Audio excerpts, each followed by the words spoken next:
story. It's becoming a habit for Cognizant, a good habit, I should say. The company's managed to beat street expectations once again.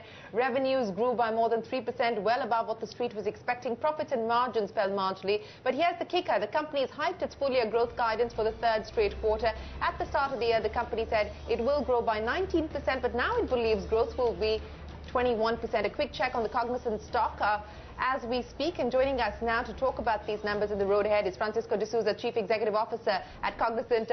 Frank, appreciate you joining us here on CNBC TV 18. Let me start by asking you, while other peers of yours are struggling to meet the guidance that they've held out or meet street expectations, for the third time this year, you've hiked your full-year guidance as well as your EPS guidance. Are you conservative when you actually put out your guidance, and what's the possibility of beating 21% as well? Great to be here, Shireen. Thanks for having me. We had a very strong third quarter, and as you said, on the back of the third quarter results, we've taken our guidance up for the third time this year. Our Q3 revenue grew 3.3% sequentially, or 23.5% year over year, and we beat guidance for the third quarter by about $45 million. So overall, a very strong quarter, broad-based across the business, and we are happy with our performance. I think what's really going on out there is that you have a situation where we are in a once-in-a-decade shift in the technology landscape, and there's a tremendous amount of opportunity for us at Cognizant to help our clients manage and make that transition. We're winning in the digital space because of the investments that we've made, the fact that we're innovating at scale, and this really broad set of integrated capabilities that we've built in the company to help our clients make the transition from the last wave of technology to the new wave of digital transformation. So we feel great about the business and the performance that we've had year to date.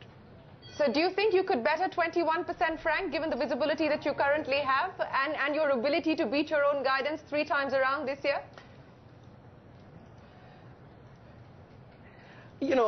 We set our guidance based on what our realistic outlook is for the period that we're giving guidance. We feel good about the current guidance that we've provided. But the demand environment is certainly strong.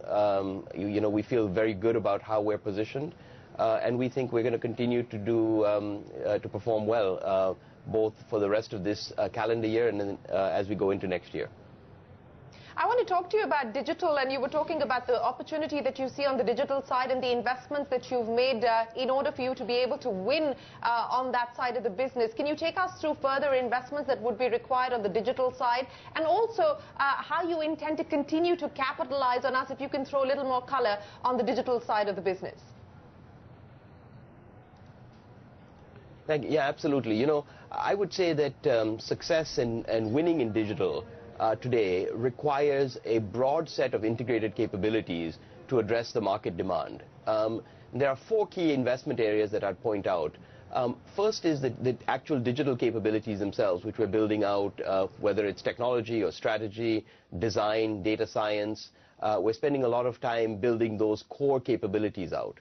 The second is that, as you know, over many years we've been investing in our consulting business, and consulting plays an absolutely integral part in helping clients navigate these big shifts that take place in the technology landscape. So the second area of investment is in our consulting business. The third area that we're investing very heavily in is in all of the capabilities to help optimize and integrate digital businesses with our clients' current legacy systems. The legacy environments form the backbone on top of which digital businesses get built, and so that's the third area of investment. And then the fourth area of investment that we continue to build out is what we call platform-based solutions, where we can create shared utilities across an industry or even across multiple industries so that investments get shared across multiple clients. Are you actively looking at M&A to be able to continue to strengthen and beef up your capabilities on the digital side? You've ended the quarter with about $4 billion of cash. I understand that the TriZetto integration is going at a pace which is comfortable for the company. Are you actively looking at M&A specifically in the digital space? Yeah, we're very happy with the progress of the TriZetto integration, and in fact with our M&A program overall. And as a result of that, we will continue to look at M&A as we always have on an active basis. Our focus has always been and will continue to be primarily on small tuck-in acquisitions that will help us either add a specific capability to the business, grow our geographic footprint, or increase the depth in particular industries that we serve. And that pipeline of M&A opportunities continues to be rich and robust, and we'll continue to look at that as we go forward. Okay, what can we expect as far as margins are concerned? And also I'm looking at what's happened on your utilization rates. Utilization is up on a sequential basis as well. Pricing, I understand, has been stable for the quarter. Given the current sort of environment, what more can we expect in terms of being able to squeeze out further on margins? You know, our approach to margins has always been to keep our operating margins in on a non-GAAP basis in the 19 to 20% range and reinvest everything above that back into the business. And I think you're going to see us continue that strategy going forward. You'll see that margins will remain in the 19 to 20% range as we go forward. But then we will take, this is a time when it's important for us to continue to invest organically in the business because of all of the opportunities that are available out there. So above 19 to 20%, you will see us continue to invest that back into the business. We're happy with the core operating metrics in the business. Utilization did go up. We think that there may be a little bit more room for it to go up, but then it should stabilize at that level. Taking utilization up was a very conscious effort that we've undertaken over the last couple of quarters, and we're happy with the progress that we've made on that front. What about attrition? Because your annualized attrition this year is at 20%, which is higher than normal. Can we expect some sort of employee retention benefits, schemes, etc., being given out in order for you to be able to bring down attrition rates? The high attrition rate is an industry-wide phenomenon. It's not a phenomenon that's specific to Cognizant. Nevertheless, something that is of concern to us. But one of the things that we believe, as you said, is that as the company performs well and as we outperform our own expectations as we did this quarter, that we should and will share that with our employees. And so we've talked about today that as part of our results this quarter, that we've taken our provision for annual bonuses up considerably, and that we expect to pay our employees very healthy bonuses this year as we go into that cycle at the end of the year and at the beginning of next year. You've said healthy and you've said considerable bonuses. Could you quantify that for us? Well, we expect to pay our employees well above 100% and well above the levels that we paid to employees last year.